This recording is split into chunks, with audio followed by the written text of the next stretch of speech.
সবার সেরা দয়ার নবী এলেন এ ধরাতে, এতিম হয়ে জন্ম নিলেন মায়া মিনার কোলে। চাঁদনি রাতে পিতার আদর, চাঁদনি রাতে পিতার আদর দেখা হলো না। শিশুকালে মা ছাড়িল স্নেহ পেল না। চাঁদনি রাতে পিতার আদর দেখা হলো না। শিশুকালে মা ছাড়িল স্নেহ পেল না। শৈশবেতে নবী আমার, শৈশবেতে নবী আমার কত আদর পেলেন। দুধমা হালিমার কোলে নবী কত দোলা খেলেন। ছোট থেকে আদর করে, ছোট থেকে আদর করে গালে দিয়ে চুমা, হাত বোলায়ে দিত মাথায় সোনার ছেলে ঘুমা। ছোট থেকে আদর করে গালে দিয়ে চুমা, হাত বোলায়ে দিত মাথায় সোনার ছেলে ঘুমা। ছোট থেকে নবী আমার কবে বড় হবে, তারি সেবাই বিশ্ববাসী সবাই সুখে রবে। সেই নবীজির ভালোবাসা, সেই নবীজির ভালোবাসা অন্তরেতে রয়। আশা করি রোজ হাসরে পাবো গরে হাই। দয়া করে রোজ হাসরে পাবো গরে হাই। উপস্থিত শ্রদ্ধেয় সম্মানীয় আজকের সভার সভাপতি মহাশয়, স্টেজে উপস্থিত উলামায়ে কেরাম এবং আমার সামনে অত্র এলাকার ইমানদার মুমিন আমার ভাই ও বন্ধু ও বাপজানেরা, ও পর্দার আড়ালে পর্দাশীলা পর্দা নসিনা মুমিনা মুসলিমা আমার মা ও বোনেরা, যাবতীয় প্রশংসা সেই মহান আল্লাহ রাব্বুল আলামিনের জন্য, যেই মহান আল্লাহ রাব্বুল আলামিন আমাদেরকে পৃথিবীতে সৃষ্টি করেছেন এবং অগণন নিয়ামত দান করেছেন। সেই মহান আল্লাহ রাব্বুল আলামিনের দরবারে একবার সকলেই শুকরিয়া জানাই, সকলেই অন্তর খুলে মোহাব্বতের সাথে পড়ি আলহামদুলিল্লাহ। আমার মা আমার বোনেরা, আজকে আমি আপনাদের সম্মুখে যে কুরআনে মাজিদের আয়াত দুটি পড়েছি এবং দুই জায়গা থেকে দুইটি হাদিসের অংশ টুকরো আমি পরিবেশন করেছি। ইনশাআল্লাহ এই আয়াত এবং হাদিসকে কেন্দ্র করে আলোচনা করব। ইনশাআল্লাহ আল্লাহ রাব্বুল আলামিন যেন আমাদের সকলকে শোনার সাথে সাথে আমল করার তৌফিক এনায়েত করেন। সকলে বলুন আল্লাহুম্মা আমিন। আমার ভাই, আমার মা, আমার বোনেরা, আল্লাহ রাব্বুল আলামিনের অশেষ কৃপা, আল্লাহ রাব্বুল আলামিন আমাদেরকে অনেক বড় একটি নিয়ামত দান করেছেন। এই নিয়ামতটি হলো এই রমজান মাস, আর এই রমজান মাস পেয়ে এর গুরুত্ব অনেক রয়েছে, এর ফজিলত অনেক রয়েছে। যদি আমরা এই রমজান মাসকে পেয়ে সিয়াম পালন করে এবং কিয়াম করে অর্থাৎ তারাবিহ এই সমস্ত নামাজকে আদায় করে আমরা আল্লাহর কাছে কেঁদে কেটে যদি আমরা তওবা না করাতে পারি, তাহলে আমাদের মতো আর কেউ হতভাগা হতে পারে না। ভাইজান বাপজান আমার, আল্লাহ রাব্বুল আলামিনের কাছে যদি কেঁদে কেটে আমরা তওবা না করতে পারি, আমাদের গুনাহের ক্ষমা যদি আমরা না চাইতে পারি, তাহলে এর থেকে আর কি বড় দুর্ভাগ্যের বিষয় হতে পারে। আমরা আল্লাহর যে নিয়ামতকে পেয়েছি, আল্লাহ রাব্বুল আলামিন বলছেন, বান্দা তোমরা আমার কাছে চাও, আমি তোমাদেরকে দেব। তোমরা আমার কাছে ক্ষমা চাইবে, আমি গফুরুর রহিম, তোমাদের আমি ক্ষমা করব। মোহাব্বতে ভালোবাসাই লোভ লালসাতে পড়ে গিয়ে আখিরাতকে বলে ভুলে যাচ্ছি, জাহান্নাম সেই কঠিন জাহান্নামকে বলে আমরা ভুলে যাচ্ছি। ভাইজান, যে বিশ্বনবী জনাবি মুহাম্মদুর রাসূলুল্লাহ সাল্লাল্লাহু আলাইহি ওয়াসাল্লাম এই দ্বীনকে প্রচার প্রসার করতে গিয়ে তিনার রক্ত বয়ে গিয়েছে, তিনি রক্তে রক্তাক্ত হয়ে গিয়েছেন, তিনার জামা রক্তে রঙিন হয়ে গিয়েছে। বিশ্বনবী এমন কষ্ট করে দ্বীনকে প্রচার প্রসার করেছেন, অথচ আমরা এই ইতিহাসগুলো পড়ি, জানি, শুনি, তারপরেও আমরা আমল করতে পারি না। ভাইজান, ইসলামকে এত যেন মানুষেরা নিচু করে দেখছে, এই মুসলমানের কীর্তির অনুযায়ী তাদের আমলের কারণে মুসলমানদের উপরে আজকে অন্যায় অত্যাচার হচ্ছে।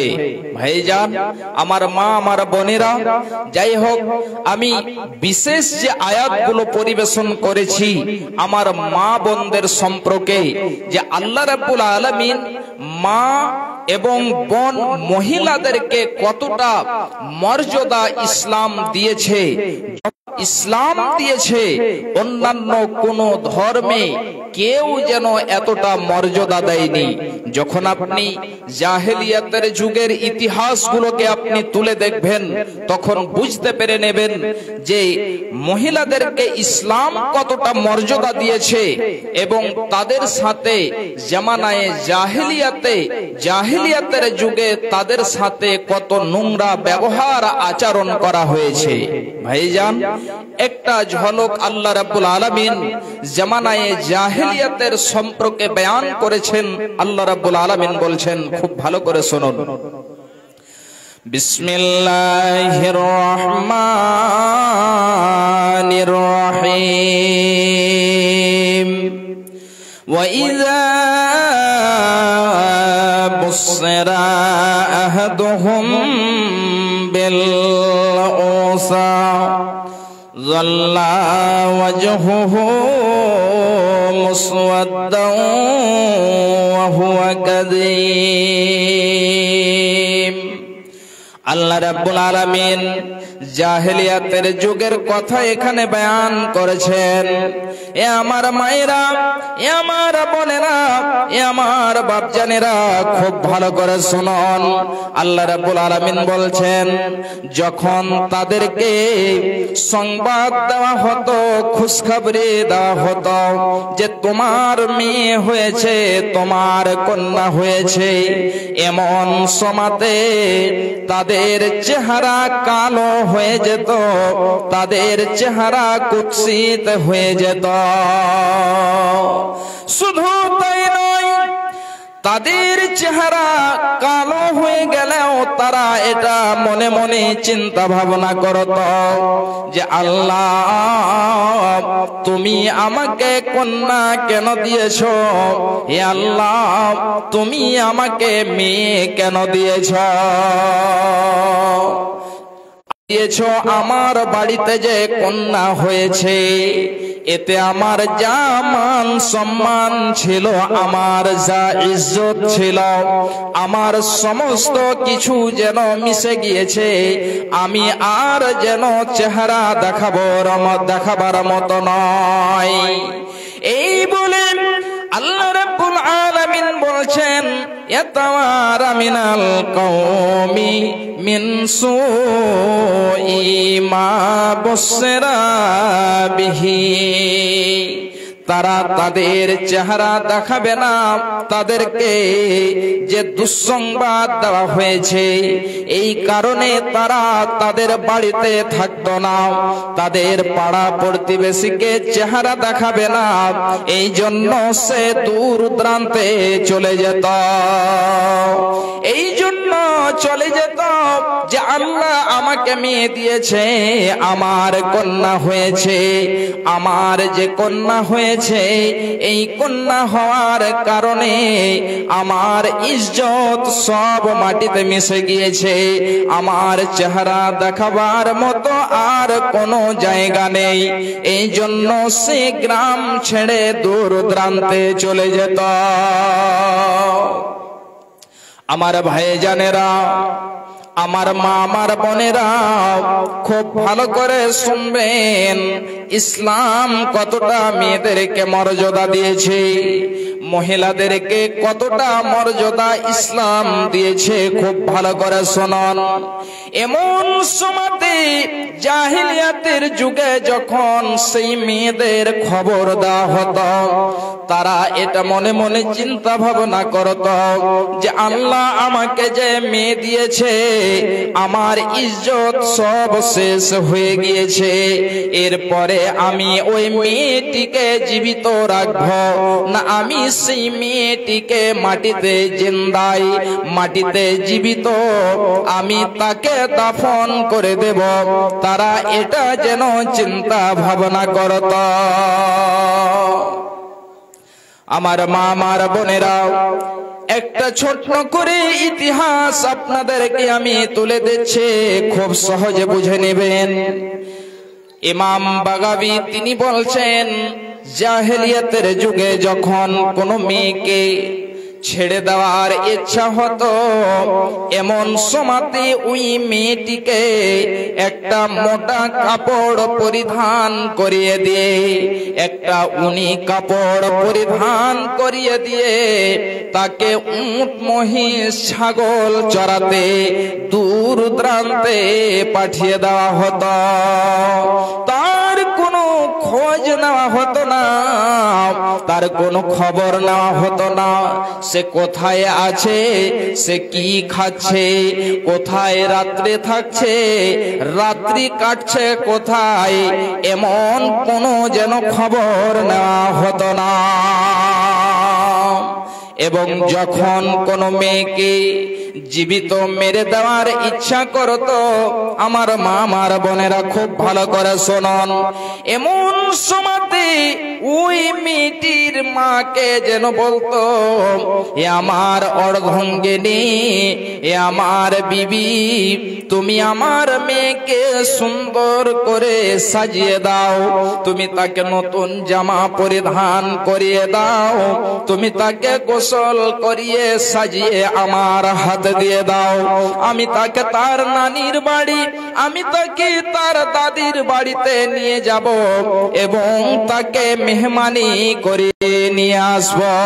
করে শুনুন, এমনি করে যখন অর্ধাঙ্গিনীকে বলতো, বিবিকে বলতো, বিবি সুন্দর করে ওই মেয়েটিকে সাজিয়ে দিয়ে তার স্বামীর হাতে, মেয়ের পিতার হাতে তুলে দিত এবং সেই মেয়ের পিতা তার হাত ধরে এবারে নিয়ে যেতে যেতে গভীর জঙ্গলে যখন চলে যেত, এমন সময়তে গভীর জঙ্গলের মধ্যে একটি গর্ত খনন করে ওই মেয়েটিকে গর্তের ভেতরে ফেলে দেওয়া হতো। আমার ভাইজানেরা, আমার মা আমার বোনেরা, যখন সেই মেয়েটিকে গর্তে ফেলে দেওয়া হতো, মেয়ে গর্তের ভিতরে পড়েছে, সে চিৎকার করে যেন কান্না করত যে আব্বা আমার কোন যেন পাপ রয়েছে, আব্বা আমি কোন ভুল করেছি যার কারণে আপনি আমাকে এই গর্তের মধ্যে ফেলে দিয়েছেন।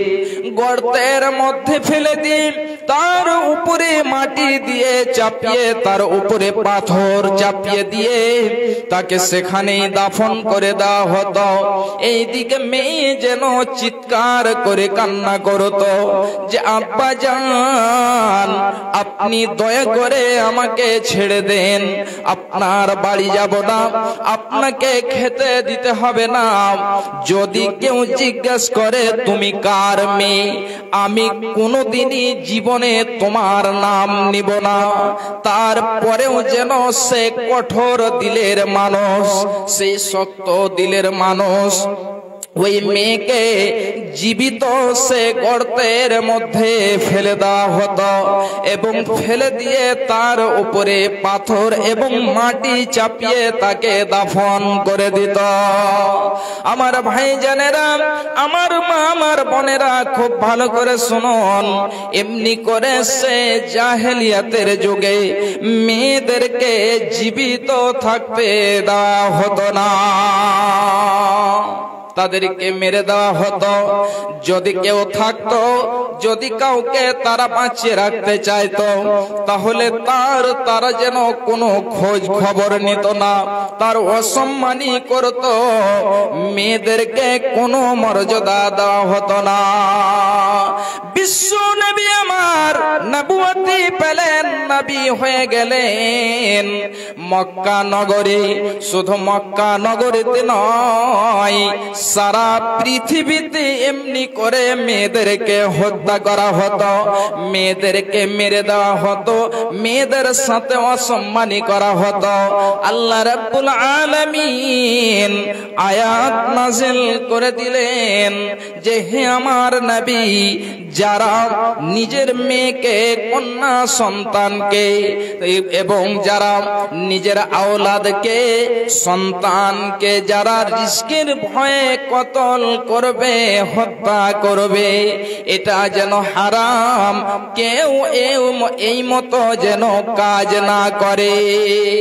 ভাইজান বাপজান আমার, বিশ্বনবী এবারে সাহাবীদের সামনে বলে দিলেন, সাহাবিয়াদের সামনে বললেন, লা তাকতুলু আওলাদাকুম ইন্নাল্লাহা হাররামা আলাইকুম উকুকাল উম্মাহাত ওয়া ওয়াদাল বানাত। খুব ভালো করে শুনুন, আল্লাহ রাব্বুল আলামিনের নবী বললেন, ইন্নাল্লাহা হাররামা আলাইকুম উকুকাল উম্মাহাত ওয়া ওয়াদাল বানাত। আল্লাহ রাব্বুল আলামিন তোমাদের প্রতি, তোমাদের মায়ের, তোমাদের পিতার অসম্মানী করা হারাম করে দিয়েছেন এবং তোমাদের মেয়েদেরকে কতল করা আল্লাহ রাব্বুল আলামিন হারাম করে দিয়েছে। ভাইজান বাপজান আমার, তাহলে আল্লাহ রাব্বুল আলামিন মায়ের কতটা যেন মান সম্মান দিয়েছে, মায়ের কতটা মর্যাদা দিয়েছে।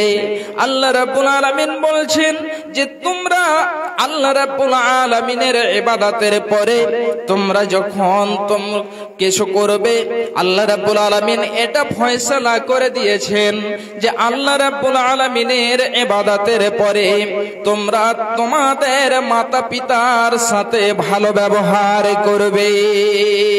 শুধু তাই নয়, আল্লাহ রাব্বুল আলামিন বলছেন যে তোমরা তোমাদের মাতা পিতার জন্য দোয়া করবে, ওয়া কুর রাব্বিরহামহুমা কামা রাব্বায়ানি সগীরা।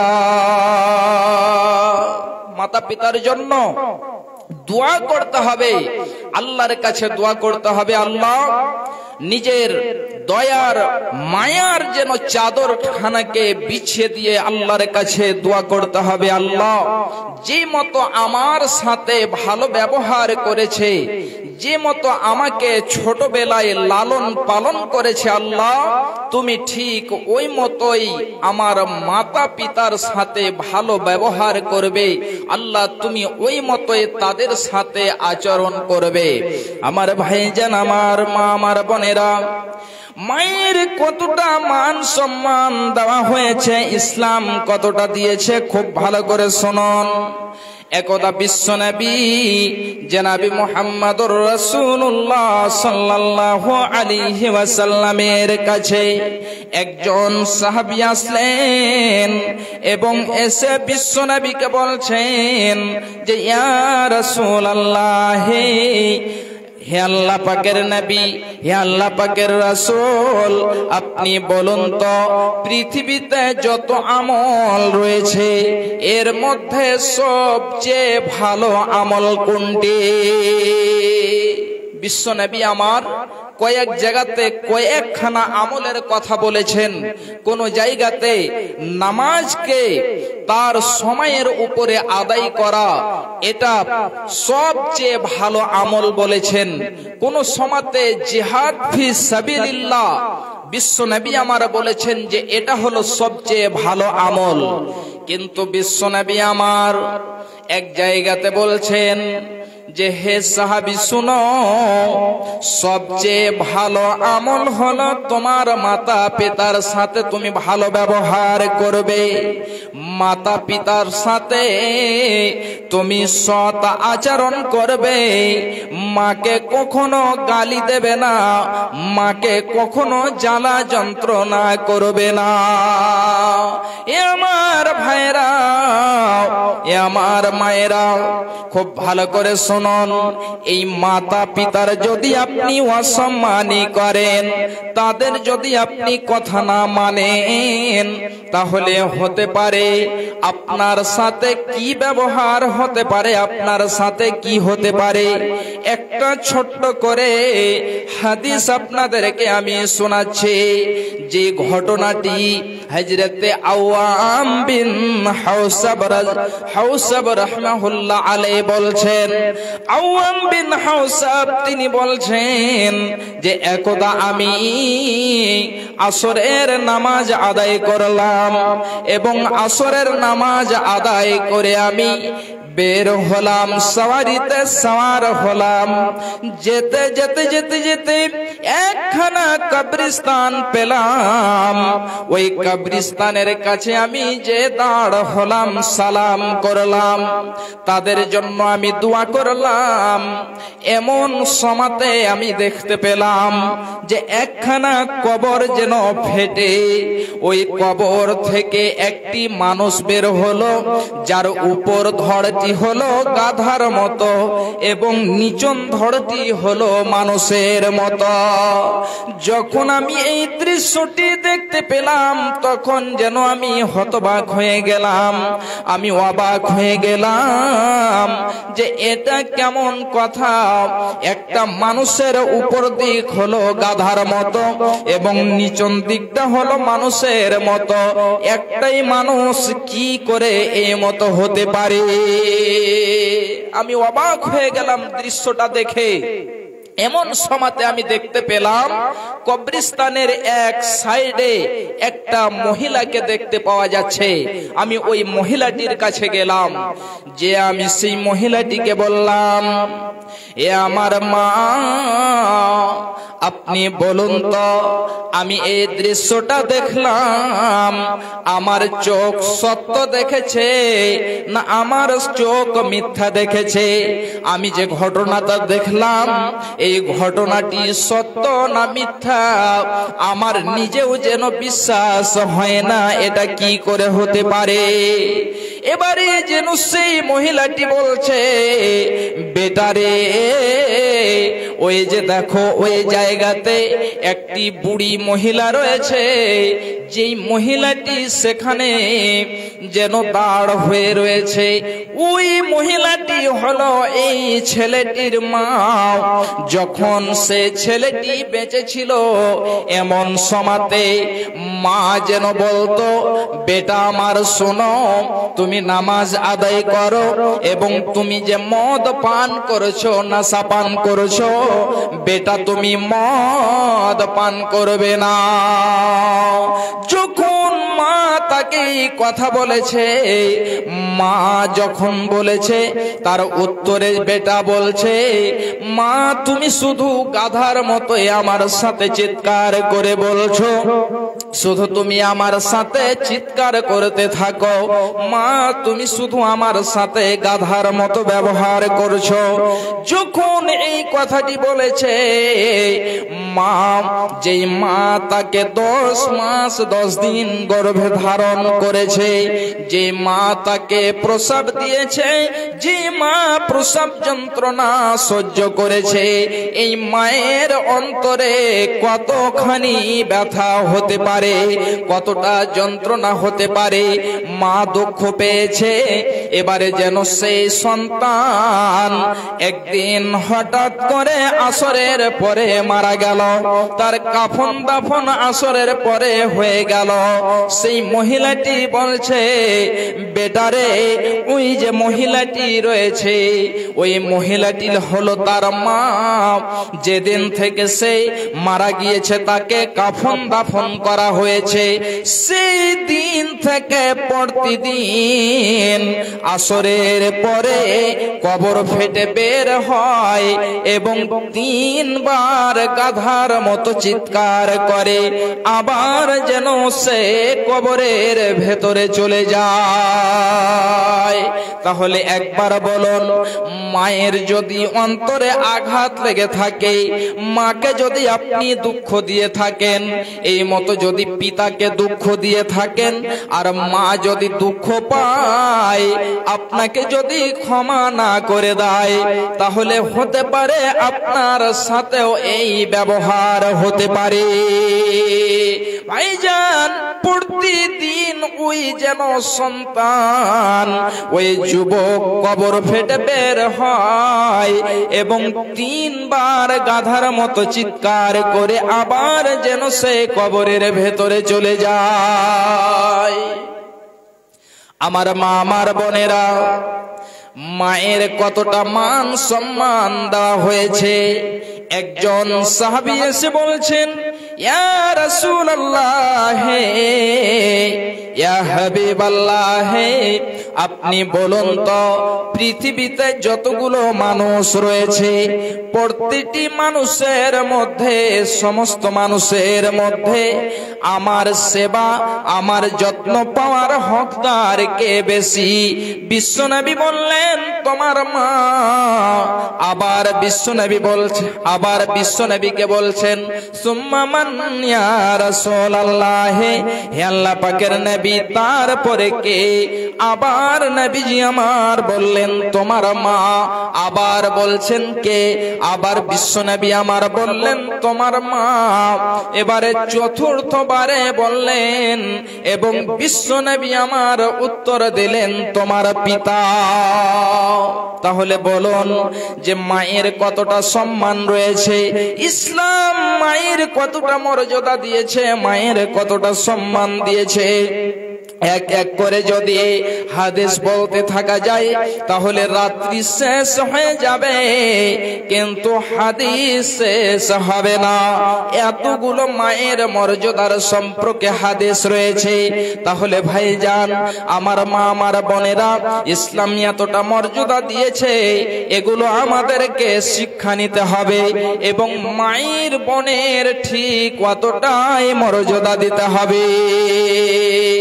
ভাইজান বাপজান আমার, এই মা আজকে এমন যেন হয়ে যায় যে মা আপনাকে 10 দিন যেন 10 মাস 10 দিন পেটে ধারণ করেছে, প্রসব যন্ত্রণা সহ্য করেছে, ওই মাকে আজকে অনেক জনেই যেন গালি দিয়ে থাকে, অনেক জনেই কষ্ট দিয়ে থাকে।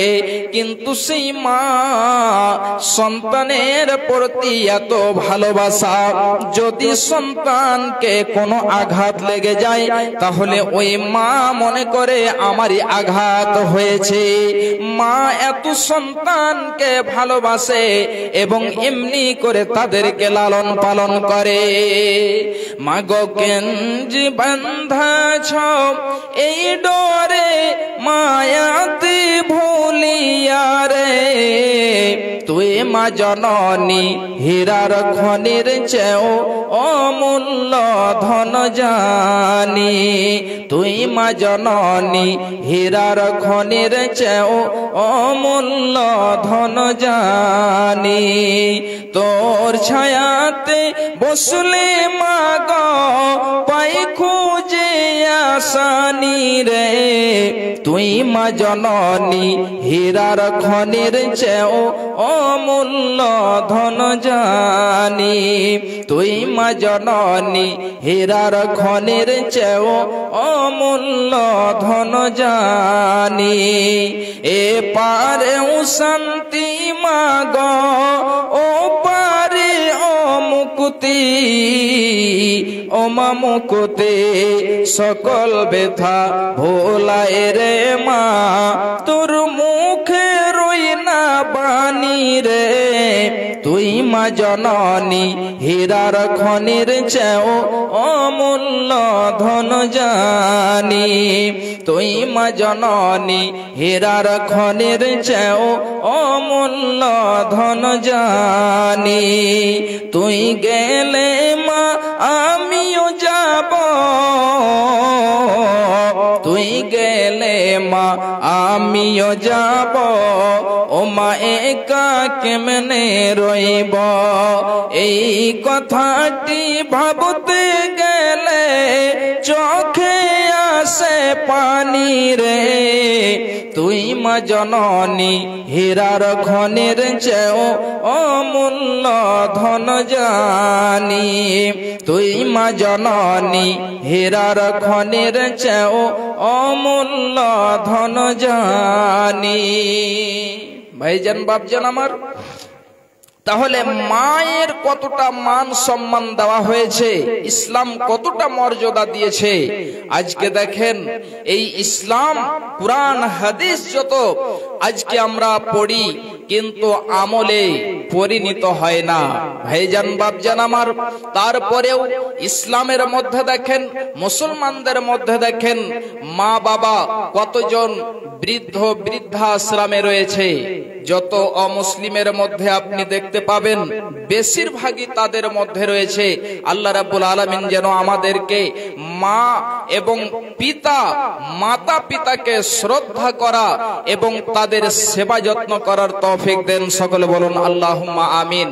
আরেকটি অংশ আমি হাদিসের পড়েছিলাম, বিশ্বনবী আমার বলছেন, ইন্নাল্লাহা হারামা আলাইকুম উকুকাল উম্মাহাতি ওয়া ওয়াদাল বানাত, অবশ্যই আল্লাহ রাব্বুল আলামিন মাতা পিতার অসম্মানী করা হারাম করে দিয়েছেন।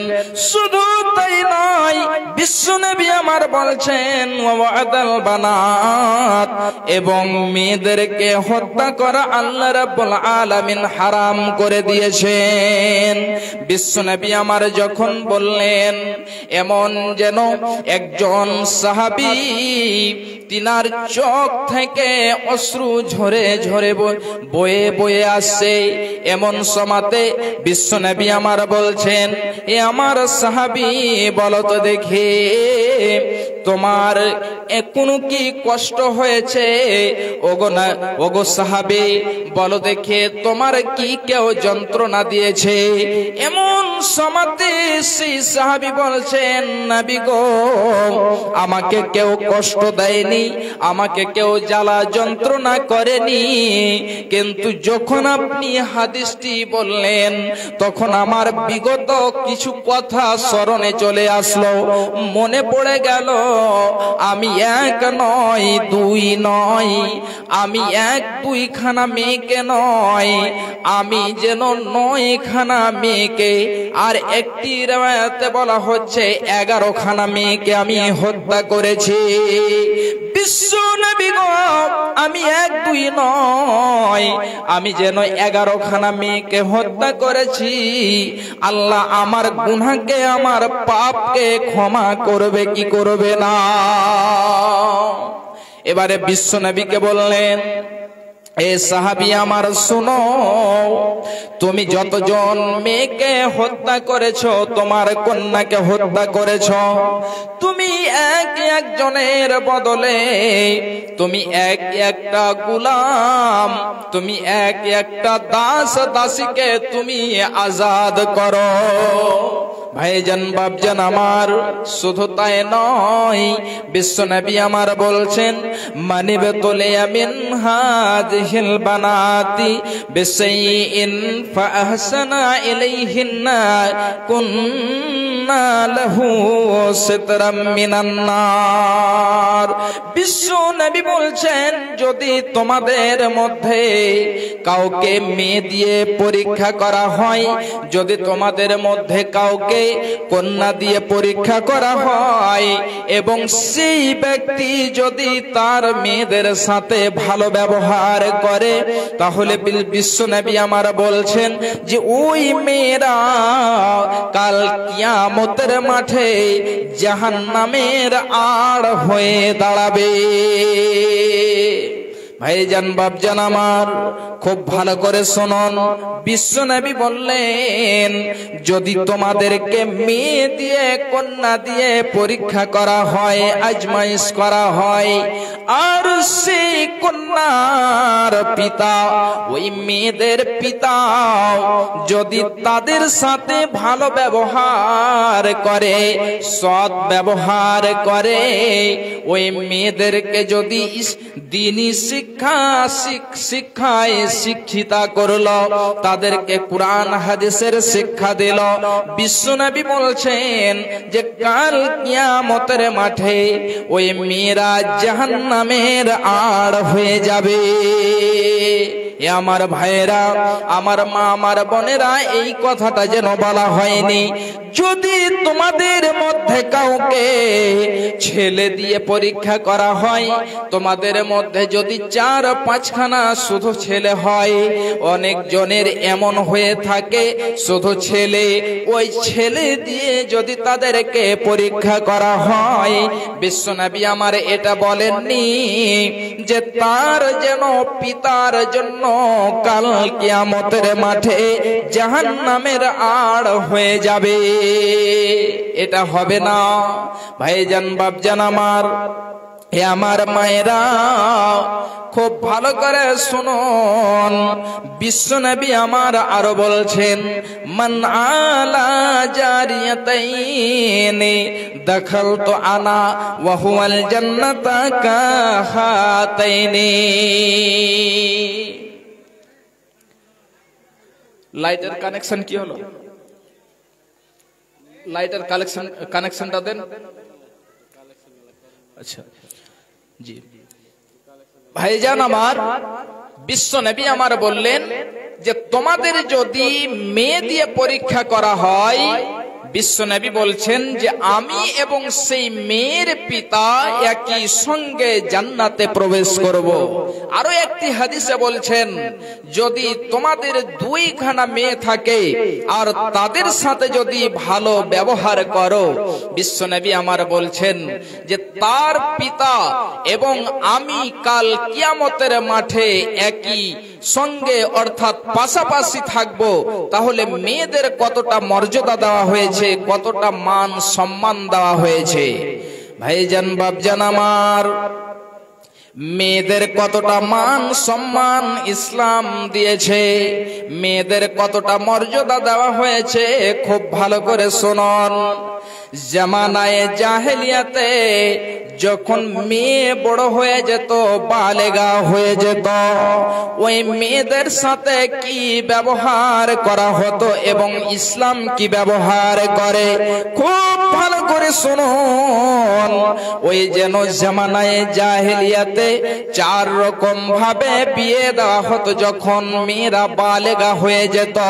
তার মধ্যে হযরতে আয়েশা বলছেন যে 1 নাম্বার বিয়ে, যে বিয়েটি ইসলাম যেন বরকরার রেখেছে, ইসলামের মধ্যে রয়েছে, অর্থাৎ ছেলে মেয়ের গার্জেনের যেন রাজিতে, তাদের সহমতিতে দেখাশোনা হয়ে বিয়ে হবে, মোহর ধার্য হবে, এই মতো যেন বিয়ে তার মধ্যে একটা রয়েছে। দ্বিতীয় নম্বরে হযরত আয়েশা বলছেন, খুব ভালো করে শুনুন, যখন মেয়ে বড় হয়ে যেত, ওই মেয়ের বাড়িতে একটা পতাকা লাগিয়ে দেওয়া হতো এবং ওই বাড়িতে যতজন যুবক চাইত ততজনই যুবক তাদের বাড়িতে যেত এবং সেই মেয়ের সাথে কুকর্ম করত। যখন সেই মেয়েটি হামেলা হয়ে যেত, গর্ভবতী হয়ে যেত, পেটে সন্তান চলে আসলো, এবারে কিছুদিন পরে যে সময় রয়েছে, বাচ্চা যখন জন্মগ্রহণ করলো, কেয়াফা সানাস বলা হয়, অর্থাৎ সেই সমস্ত লোকের হাত পা চেহারা দেখে এবং ওই ছেলেটির হাত পা চেহারা দেখে বলে দিবে যে এই ছেলেটি হলো ওই লোকটির সন্তান। এবারে ওই লোকটিকে এই ছেলেটি দিয়ে দেওয়া হতো এবং সেই দিন থেকে ওই মেয়েটি, মহিলাটি তার বিবি হয়ে যেত। ভাইজান, কেউ কি নিতে চাইবে? কেউ যদি, যার ভেতরে ঈমান রয়েছে, তারা কোনো দিনই এটা মেনে নিতে পারবে না যে একজন মেয়ের সাথে যতজন চাইবে কুকর্ম করবে, বাচ্চা হবে, আর ওই বাচ্চা সহ ওই মেয়েটিকে ঘরে নিয়ে জীবন যাপন করবে, জীবন সঙ্গিনী করবে। যার ভেতরে কিঞ্চিত পরিমাণে ঈমান রয়েছে তারা কোনোদিনই মেনে নিতে পারবে না। জাহেলিয়াতের যুগে এটা করা হতো। ভাইজান বাপজান আমার, শুধু তাই নয়, আরো একটি তাদের মধ্যে প্রথা ছিল, 3 নাম্বার বিয়ের যেটা প্রথা। হযরত আয়েশা বলছেন, জামানায়ে জাহেলিয়াতে যখন মেয়ে যুবতী হয়ে যেত, ওই মেয়েটির কাছে 3 থেকে নিয়ে 9 জন ছেলে যেত এবং তার সাথে একই সঙ্গে কুকর্ম করত। ওই কুকর্ম করার পরে, জিনা করার পরে, ব্যভিচার করার পরে যখন তার পেটে বাচ্চা চলে আসতো, বাচ্চা যখন জন্মগ্রহণ করত, তাদের ওই 9 জনই এবং যতজন গিয়েছে তার সাথে মিলামিশা করেছে, প্রত্যেককে আসতে হতো এবং আসার পরে ওই সন্তানের হাত পা চেহারা দেখে যাকে চাইতো ওকে দিয়ে দিত। সেই দিন থেকে ওই ছেলেটি এবং ওই মেয়েটি তার যেন বিবি হয়ে যেত, ওই বাচ্চাটি তার যেন বাচ্চা হয়ে যেত। ভাইজান বাপজান আমার, শুধু তাই নয়, এমনি করে 4খানা বিয়ের তাদের মধ্যে প্রথা ছিল, বিয়ের রেওয়াজ ছিল। বিশ্বনবী যখন নবুয়তি পেলেন, সমস্তকে বাতিল করে দিলেন। ছেলে মেয়ের গার্জেনের সহমতি এবং মেয়ে রাজি যদি থাকে তাদের মধ্যে বিয়ে হবে, তাদের মধ্যে মোহর ধার্য করতে হবে, মোহরটা আদায় করে দিতে হবে। আল্লাহ রাব্বুল আলামিন বলছেন, ওয়াআতুন নিসা সাদাকাতিহিন্না নিহলা, তাদেরকে রাজি খুশি হয়ে মোহর দিয়ে দাও, মোহরটা আদায় করে দাও। ভাইজান, এখনো সমাজের মধ্যে এমন যেন কিছু কাজ রয়েছে যেটা এতগুলো যেন সচেতন হয়ে যাওয়ার পরে মানুষ শিক্ষিতা হয়ে যাওয়ার পরেও কিছুগুলো ভুল পাওয়া যায়, তাদের মধ্যে ভুল থেকে যায়। 1 লক্ষ টাকা মোহর বেঁধে দিল, যেটাও কোনোদিনই আদায় করতে পারবে না। এখন বৃদ্ধ হয়ে গিয়েছে, বয়স্ক হয়ে গিয়েছে, মরণ শয্যায় পড়ে রয়েছে, আর সে এখনো মোহরটা আদায় করেনি। ভাইজান বাপজান আমার, যতটা তার হাস্তি রয়েছে, যতটা তার ক্ষমতা রয়েছে, তার ক্ষমতা অনুযায়ী মোহরটাকে আদায় করে দিতে হবে। ভাইজান আমার, মা আমার বোনেরা, যেন আমরা এই আমলগুলো করি। মোহর যদি বাকি থেকে যায়, মোহরটা আপনি আদায় করে দেবেন। আর যারা দিয়েছেন আলহামদুলিল্লাহ, খুব ভালো কথা। আল্লাহ রাব্বুল আলামিন বলছেন, তোমরা মোহরকে রাজি খুশি হয়ে আদায় করে দাও। আর কি ওই মেয়েদেরকে, তার অর্ধাঙ্গিনী, তার বিবিকে কি মর্যাদা দেওয়া হয়েছে, একটি হাদিস আপনাদেরকে আমি শুধু শোনাই। বিশ্বনবী আমার হজ্জাতুল ওয়াদাই, শেষ বিদায় হজে, হজ্জাতুল ওয়াদাই তিনি রয়েছেন।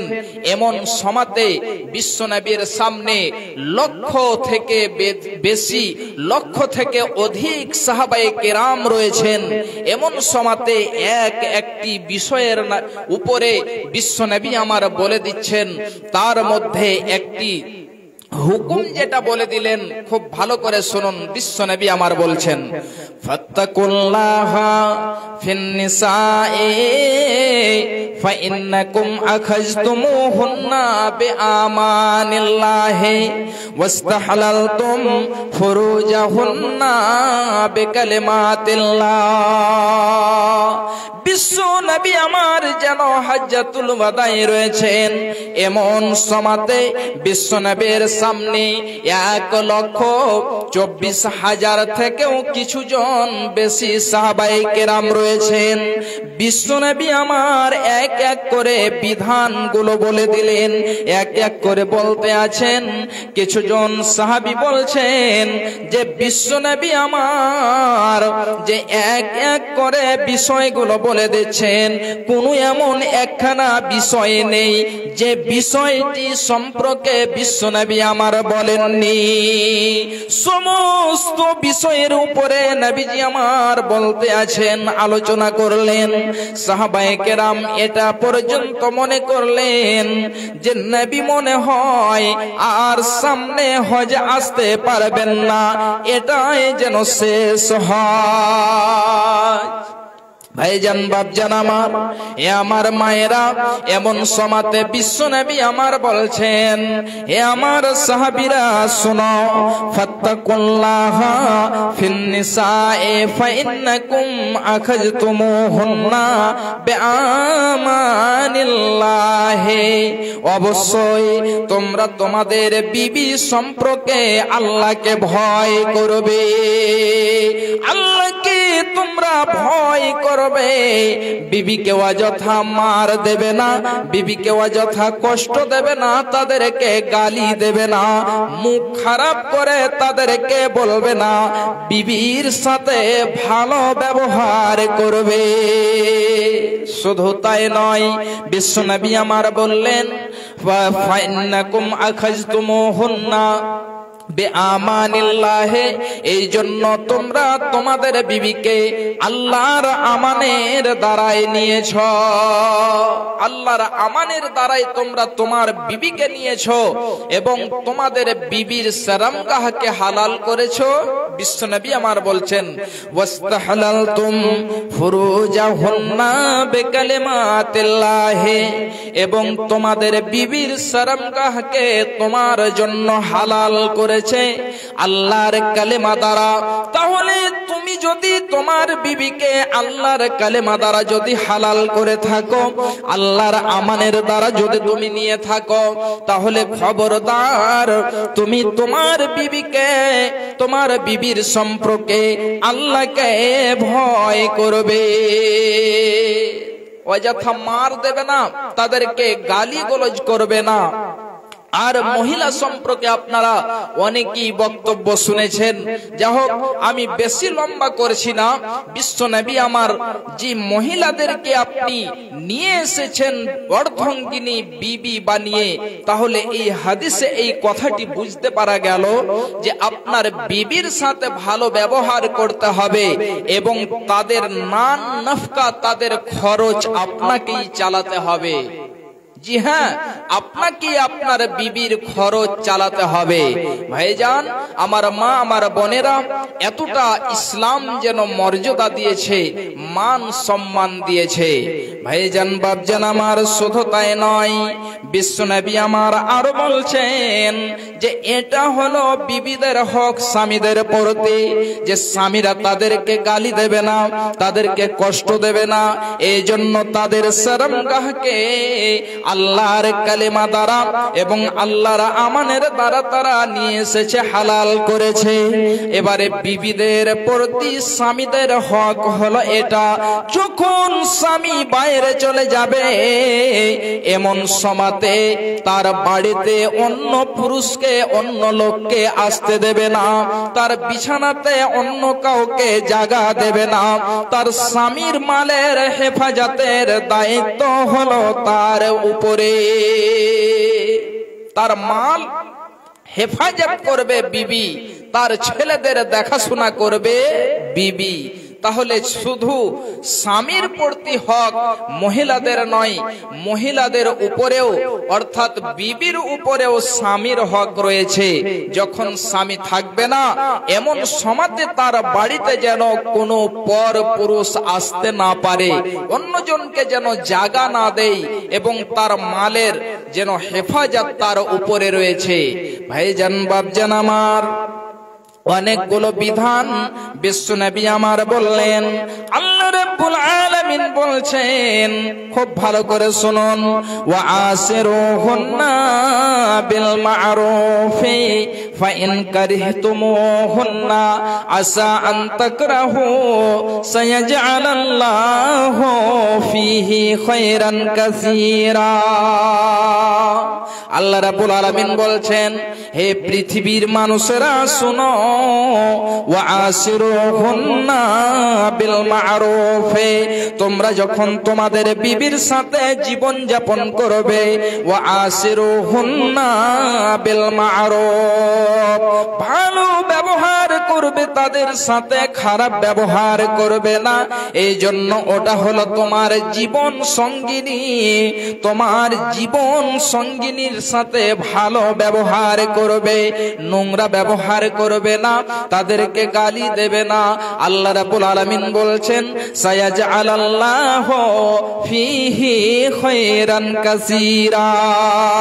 তোমার বিবির মধ্যে এমন যেন একটা আচরণ রয়েছে, যে আচরণটার কারণে, যে ব্যবহারটার কারণে তুমি তাকে খারাপ মনে করছো, যে আমার বিবি হলো খারাপ, তার সাথে আমি কেমন করে জীবন যাপন করব, কেমন করে তার সাথে আমি জীবন কাটাবো।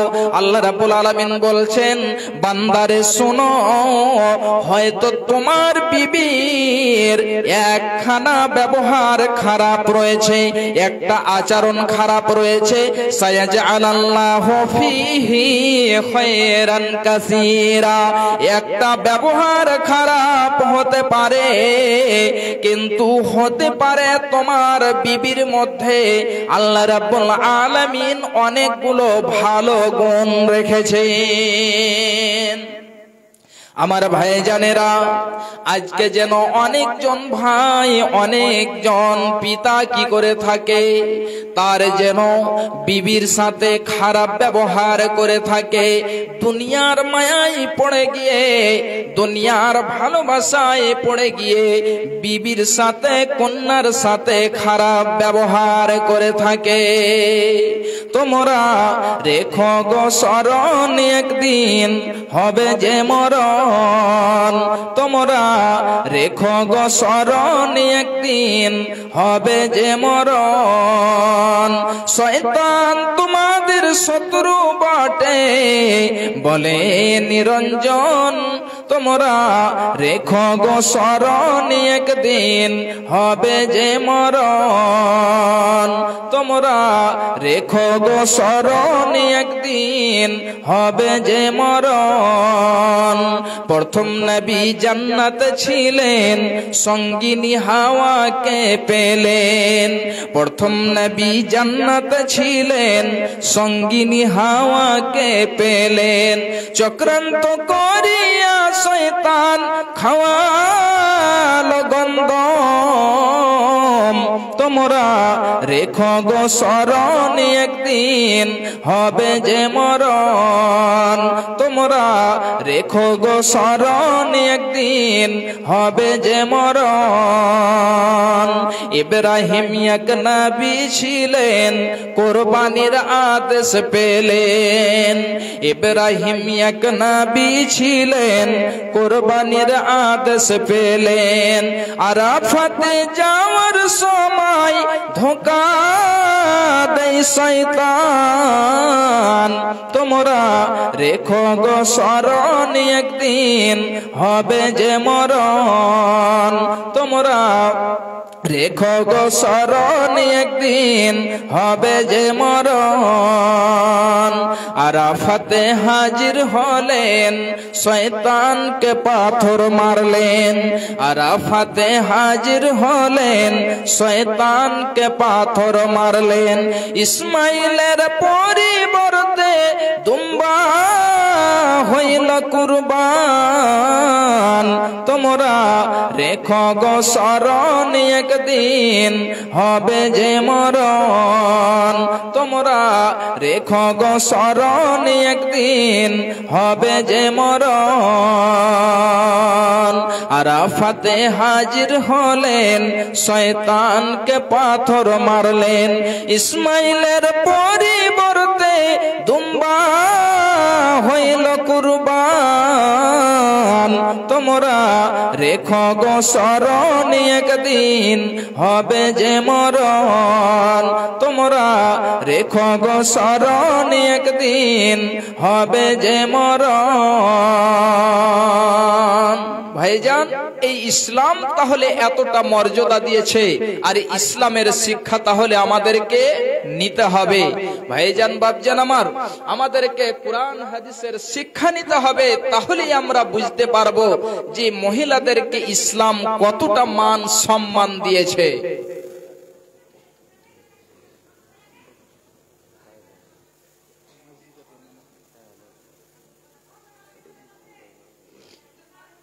যে ভাইজান আমার, এটা হলো রমজান মাস, পবিত্র মাস। আর আপনারা সকলেই জানেন এখানে একটা মসজিদ আছে। এই মসজিদের জন্য আপনারা যতটা পারবেন দিয়ে যাবেন ইনশাআল্লাহ।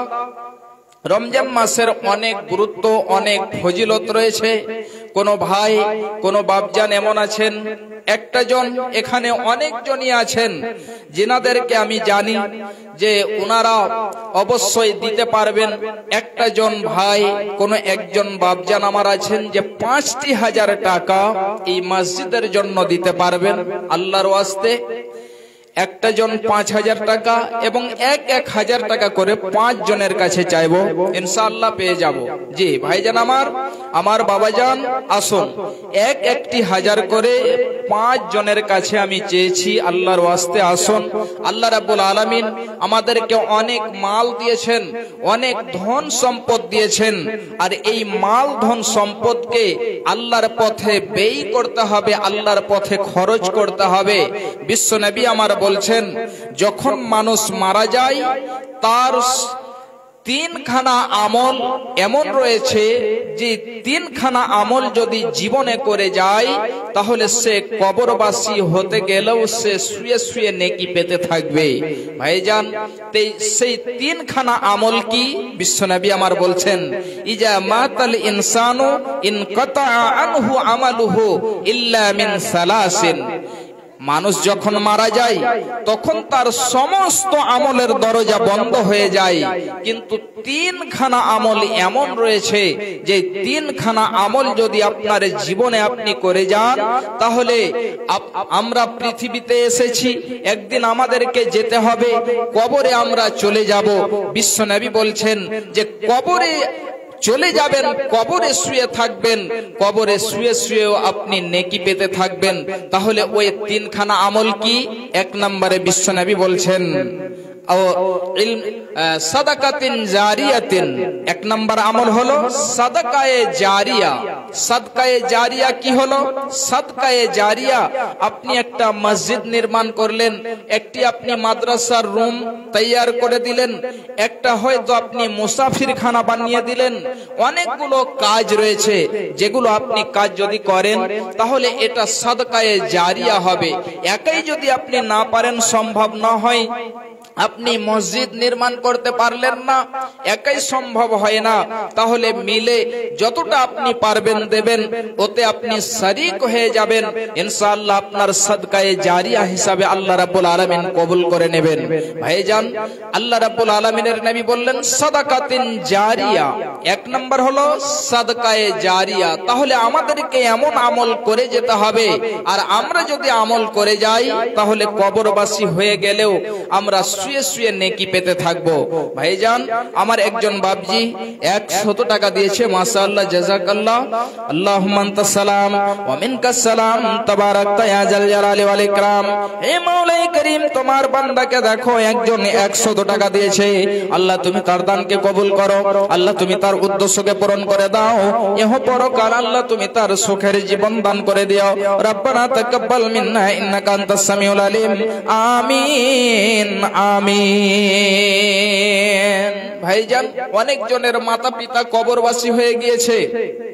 বিশ্বনবীকে একজন সাহাবিয়া বলছেন, ইয়া রাসূলুল্লাহ, আমার মা হঠাৎ করে মারা গিয়েছে, যদি আমার মা কথা বলতে পারতো তাহলে আমাদেরকে সাদকা করতে বলতো। আল্লাহর নবী, যদি এখন আমরা সাদকা করি তাহলে আমার মা কি নেকি পাবে? বিশ্বনবী বললেন, হ্যাঁ, অবশ্যই তোমরা সাদকা করো, তোমার মা নেকি পেয়ে যাবে। তো ভাইজান, অনেক জনের মাতা পিতা কবরবাসী হয়েছে, ছেলে মেয়ে কবরবাসী হয়ে গিয়েছে, আজকে তারা কবরে শুয়ে আছে, আমাদেরকেও যেতে হবে, জানি না কি অবস্থায় রয়েছে। আল্লাহ রাব্বুল আলামিন যেন তাদের রুহের মাগফিরাত করে দেন, আল্লাহ রাব্বুল আলামিন তাদের যেন কবরকে প্রশস্ত করে দেন, এটাই সকলেই কামনা করব ইনশাআল্লাহ। ভাইজান, আমি বেশি নয়, 5 জনের কাছে আমি চেয়েছিলাম একটি করে 1000 টাকা, এবং 5 জন আসন 500 করে টাকা ইনশাআল্লাহ পাবো। আমার ভাইজানেরা যিনারা আছেন, একদিনের হয়তো মজদুরি, একদিনের আপনি মজুরি দেন 500-600 টাকা, ইনশাআল্লাহ আমাদের ইনকাম হয়, আমরা কামাই করতে পারি। আল্লাহ রাব্বুল আলামিন ভালো রেখেছেন আমার ভাইজান এবং আমার মা, আমার বোনেরা, আপনারা যে আছেন, আপনাদের মধ্যেও আপনারা ছোট ছেলে এবং মেয়েদের হাতে দিয়ে পাঠাবেন। মাশাআল্লাহ, জাযাকাল্লাহ। আল্লাহ দেখো, তোমার একজন বান্দা 100 টাকা দিয়েছে, একজন 50 টাকা দিয়েছে। আল্লাহ তুমি তোমার বান্দাদের দানকে কবুল করো। ভাইজান আমার 500 টাকা দিয়েছেন, এখানে কত আছে? আচ্ছা, কি নাম? মেহের আলী সাহেব, 1000 টাকা করে দেন। 5 জন চেয়েছিলাম 1000 টাকা করে। জি, মাশাআল্লাহ। আমার এই দাদু মেহের আলী সাহেব, তিনি 1000 টাকা, 400 নগদ। জি, মাশাআল্লাহ, জাযাকাল্লাহ। আল্লাহ দেখো, মেহের আলী বান্দা তোমার স্বভাবই যে ছিল, 1000 টাকা মাওলা তোমার রাহে দিল। আল্লাহ শুনলাম তার মাতা পিতার জন্য দিয়েছে, জানি না কি অবস্থায় রয়েছে, আল্লাহ তুমি তাদের রুহের মাগফিরাত করে দাও, আমিন, আল্লাহুম্মা আমিন। আর 200 টাকা দিলে 500 টাকা হয়ে যেত। জি, আর 200 টাকা দেন। আর একজন 500 টাকা দিয়েছে, আল্লাহ তুমি তার দানকে কবুল করো। মাশাআল্লাহ। জি, ভালো আছে, আলহামদুলিল্লাহ। মাস্টার সাহেব তিনি 500 টাকা দিয়েছেন, তো মাস্টার সাহেব আরে 500 টাকা দিলেই 1000 টাকা হয়ে যেত মসজিদের জন্য। আর একজন 50 টাকা। মাশাআল্লাহ, জাযাকাল্লাহ। আল্লাহ দেখো তোমার বান্দা 500 করে দিয়েছে। আচ্ছা, আর একজন 100 টাকা। মাশাআল্লাহ, জাযাকাল্লাহ, হায়াকাল্লাহ। কি নাম? সাদ্দাম হোসেন সাহেব, মাওলানা মুসা সাহেবের ছেলে নাকি? 1000 টাকা। জি আলহামদুলিল্লাহ, সাদ্দাম হোসেন সাহেব তিনি 1000 টাকা দিয়েছেন। মাশাআল্লাহ, জাযাকাল্লাহ। আল্লাহ তোমার দেখো বান্দা 1000 টাকা দিয়েছে। আল্লাহ তুমি তার দানকে কবুল করো। আল্লাহ তুমি তার উদ্দেশ্যকে পূরণ করে দাও। ইহ পরকাল আল্লাহ তুমি তাকে সুখের জীবন দান করে দিও। আমিন, আল্লাহুম্মা আমিন। আর একজন ছোট্ট ছেলে 500 টাকা। এ দানের দান মাওলা করো গো কবুল, মিটাইয়া দাও আল্লাহ জীবনের ভুল। আত্মীয় স্বজন যদি থাকে কবরেতে, উদ্ধারিয়া নিবে আল্লাহ আযাব হইতে। আরো একজন এই মতো দিল টাকা দান, উদ্দেশ্য পূরণ করো তুমি রহমান। এ দানিতে দান মাওলা পুরা কবালাবে, কঠিন পুলসেরাত পার করে দেবে।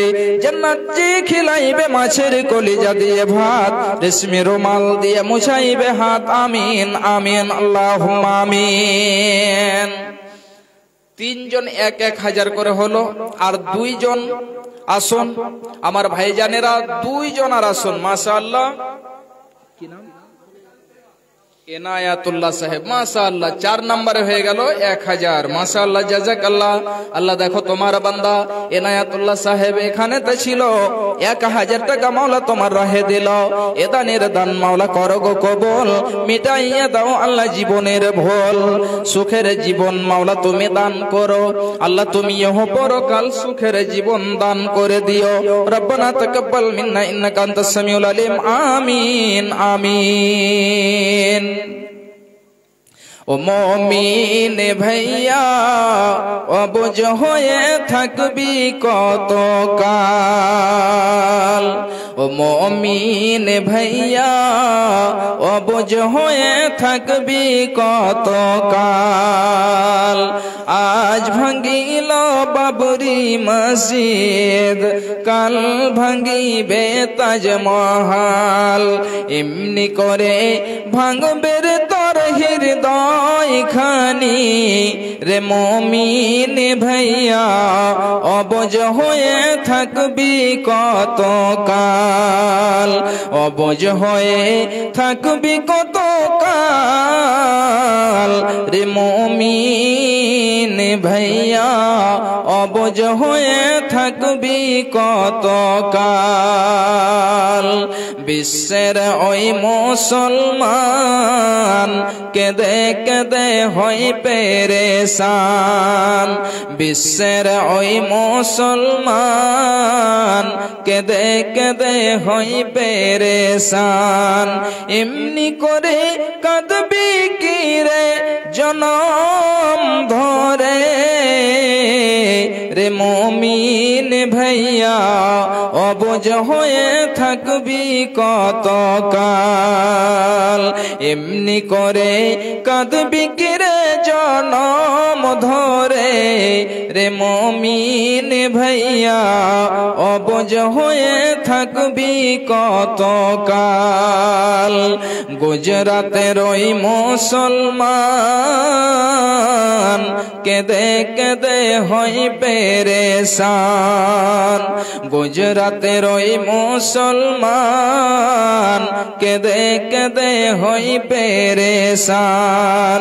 এমনি করে কাঁদবি কি রে জনম ধরে রে মুমিন ভাইয়া, অবুঝ হয়ে থাকবি কত কাল।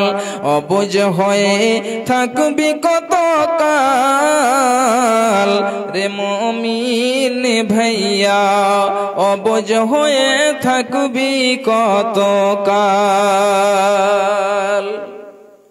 কয়েকজন মিলে প্রায় 500 টাকা দিয়েছে। আল্লাহ তুমি সকলের দানকে কবুল করো। আল্লাহুম্মা সাল্লি আলাইহি, আল্লাহুম্মা বারিক আলাইহি, আল্লাহুম্মা আমিন। ভাইজান বাপজান আমার আসুন। আর আপনারা সকলেই জানেন যে আজকের শেষ বক্তা মাওলানা আব্দুর রহমান বিন দিলাওয়ার আসাম তিনিও আছেন। তো আপনারা এদিক ওদিক আর সময়টাকে অপচয় না করে আপনারা যত তাড়াতাড়ি পারবেন যতটা পারবেন আপনারা দেন ইনশাআল্লাহ। আর মা আমার, বোনেরা আমার, আপনাদের মধ্য থেকে এখনো কিন্তু দান আসেনি, একটু আপনারাও দয়া করে দেবেন। কি নাম ভাই? আব্দুল হক। একজন ছোট্ট ভাই আমার 100 টাকা। আল্লাহ দেখো তোমার বান্দা আব্দুল হক এখানেতে ছিল, 100 টাকা মাওলা তোমার রাহে দিল। আল্লাহ জানি না কি অবস্থায় রয়েছে, আল্লাহ কি আশা আকাঙ্ক্ষা রয়েছে, আল্লাহ তুমি তার নেক আশা আকাঙ্ক্ষাকে পূরণ করে দাও, আল্লাহ তুমি তার উদ্দেশ্যকে পূরণ করে দাও, আল্লাহ তুমি তাকে সুখের জীবন দান করিও, আল্লাহ তুমি তাকে একজন দিনের খাদেম হিসাবে কবুল করে নিও। আমিন আমিন। আরো একই মতো আল্লাহ দেখো বান্দা স্বভাবই ছিল 200 টাকা মাওলা তোমার রাহে দিল। এ দানের দান মাওলা করো গো কবুল, মিটাইয়া দাও আল্লাহ জীবনের ভুল। আমিন আমিন। আরেকজন ছোট্ট ছেলে 100 টাকা। আসুন ভাইজান, দাদু আমার, আমার মা, আমার বোনেরা, আল্লাহ তুমি এই ছোট্ট ছেলের 100 টাকা দিয়েছে, আল্লাহ তুমি তার দানকে কবুল করো, আল্লাহ তুমি তার উদ্দেশ্যকে পূরণ করে দাও। আমিন আল্লাহুম্মা আমিন। আমার মা, আমার বোনেরা, আপনাদের তরফ থেকে এখনো আসেনি, একটু দয়া করে চট করে দিয়ে পাঠান। কি নাম? মোহাম্মদ শরীফ। তো আর 4 জন তো হয়ে গেছে, আর 500 টাকা দিয়ে 5 নম্বরে আপনি হয়ে যান। আর 500 টাকা দিলেই তো হয়ে যাবে। জি হ্যাঁ, মাশাআল্লাহ। একজন ছোট্ট মেয়ে 100 টাকা। মাশাআল্লাহ, জাযাকাল্লাহ। আল্লাহ তুমি তার দানকে কবুল করো, আল্লাহ তুমি তার উদ্দেশ্যকে পূরণ করে দাও। আমিন আমিন। যদি এখন না থাকে তাহলে দিয়ে দেন, লিখে দেন। হ্যাঁ জি, মাশাআল্লাহ। আল্লাহ দেখো শরীফ তোমার বান্দা 1000 টাকা দিয়েছে, একজন ছোট্ট ছেলে 100 টাকা। মাশাআল্লাহ, আল্লাহ তুমি তার দানকে কবুল করো। আল্লাহ দেখো তোমার বান্দা শরীফ সাহেব তিনিও যেন 1000 টাকা দিয়েছেন, আল্লাহ তুমি তার দানকে কবুল করে নাও, আল্লাহ তুমি তার উদ্দেশ্যকে পূরণ করে দাও। আমিন আমিন। জিয়াউল হক সাহেব তিনি 500 টাকা দিয়েছেন। তোমার নাম কি? আচ্ছা, একজন ছোট্ট ছেলে 200 টাকা দিয়েছে তার দাদার জন্য।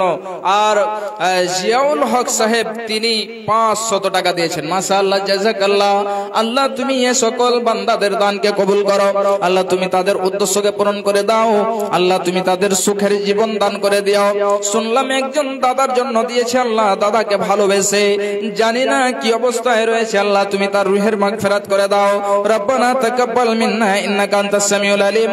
আমিন আমিন। আরেকজন ছোট্ট মেয়ে 600 টাকা দিয়েছে, আল্লাহ দেখো তোমার বান্দিকে 600 টাকা দিয়েছে, আল্লাহ তুমি তার দানকে কবুল করো। আর একজন 100, আর একজন 50 টাকা। এ সকল দানীদের দান মাওলা করো গো কবুল, মিটাইয়া দাও আল্লাহ জীবনের ভুল। আমিন আমিন আল্লাহুম্মা আমিন। কি নাম? 200 টাকা দিয়েছে একজন ছেলে, আল্লাহ তুমি তার দানকে কবুল করো। এ মাওলায়ে কারীম, তুমি এ সকল দানীদের দানকে কবুল করো। অনেক জনের আত্মীয় স্বজন কবরবাসী হয়েছে, আল্লাহ তুমি তাদের কবরকে নূরে মানাওয়ার করে দিও, আল্লাহ তুমি তাদের জান্নাতে লিবাস পরিয়ে দিও, আল্লাহ তুমি তাদের জান্নাতের পোশাক পরিধান করিয়ে দিও। রব্বানা তাকাব্বাল মিন্না ইন্নাকা আনতাস সামিউল আলিম। আমিন আমিন। মরণ পাখি যে দিন সে।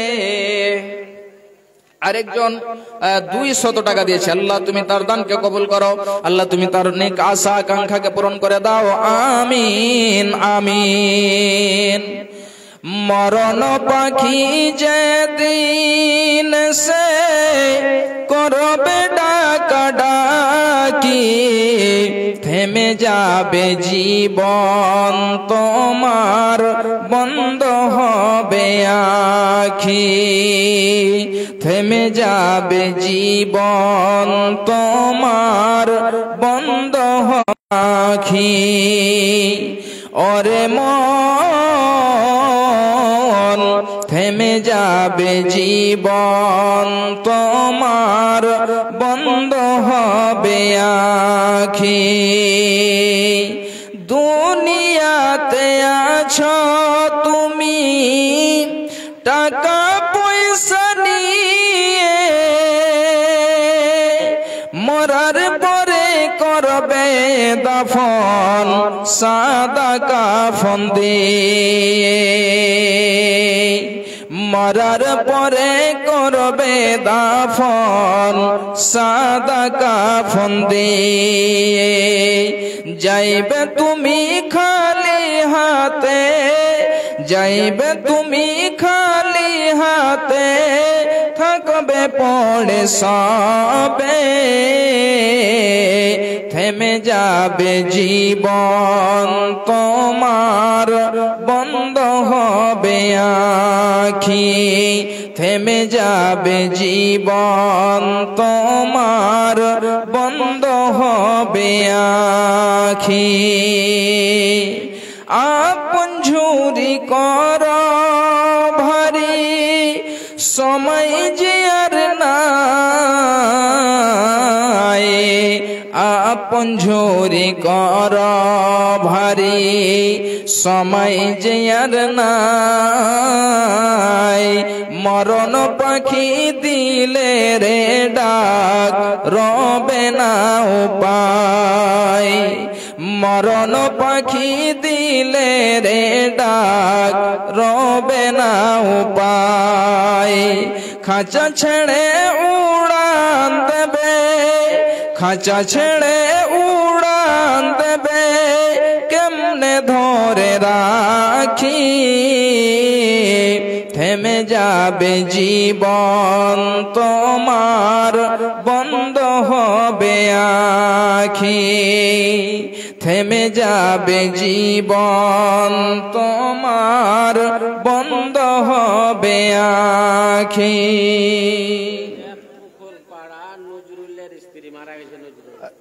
আচ্ছা, পুকুর পাড়া থেকে নজরুলের স্ত্রী দিয়েছে, নজরুল সাহেব মারা গেছে। আচ্ছা, মাশাআল্লাহ, নজরুল সাহেবের স্ত্রী পূরণ করো।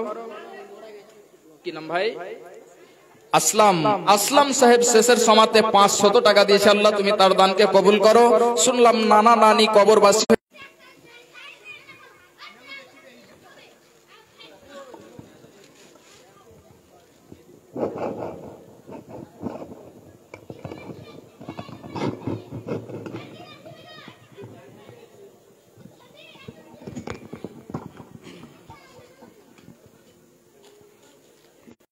আরো আমল করার জন্য একের পর এক যেন বক্তা এমন ভাবে তিনাদের হাদিস ও কোরআনের আলোচনা পরিবেশন করেই যাচ্ছেন যেন তা আমার প্রশংসা করার বাইরে, যা আমি মুখের ভাষাতেও রয়েছে। আমি আমার কথা বিলম্ব না করে আমরা এখন পর্যন্ত যিনার জন্য লালায়িত, আকাঙ্ক্ষিত, সুখ্যাত পরিণাম বক্তা হযরত মাওলানা আব্দুর রহমান বিন দিলওয়ার হোসেন, সুদূর আসাম থেকে আগত। বহুজন কোরআন শুনে হিদায়ত হয়েছেন। হয়তো তিনাকে আমরা পাইনি, কিন্তু তিনার মতো করে কেউ একজন এই ধারাধামের সন্তান রেখেছেন, যা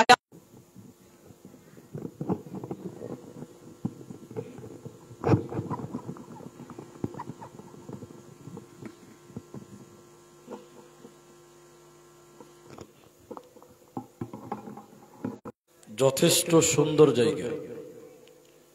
এত সুন্দর জায়গা করার পরেও যদি আপনারা পেছনে দাঁড়িয়ে থাকেন কেমন হয় ভাই? পেছনে যারা আছেন আল্লাহর রাস্তার সামনে, নাস্তাঈনুহু ওয়া নাস্তাগফিরুহু ওয়া নাউযু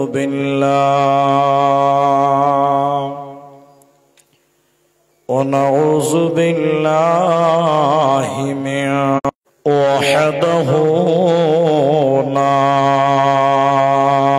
شريك له وأشهد أن